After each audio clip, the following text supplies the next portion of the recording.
Nakuba umthelela we-COVID-19 ugadle kwezwela nasezinkakheni ezinjengo Steve Kekana nabanye, kepha basazibophezele emsebenzini wabo wobuciko abawuthatha njengobizo lwabo. We couldn't gather, we couldn't even invite other musicians to come and record. It was like the end of the musical field. But thanks God, He saved us. We're still here. I hope by next year we will be giving people music. I-Weekend Arts Festival umcimbi obanjwa mnyaka yonke ukuhlonipha amaciko anokukhubazeka. Ngeshwa i-COVID-19 bakhahlameze kakhulu.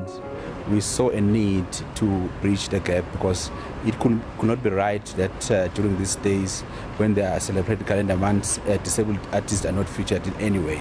Lo mcimbi uphinde usetshenziswe ukugqugquzela ubumbano emphakathini. I have worked in a long time, okay?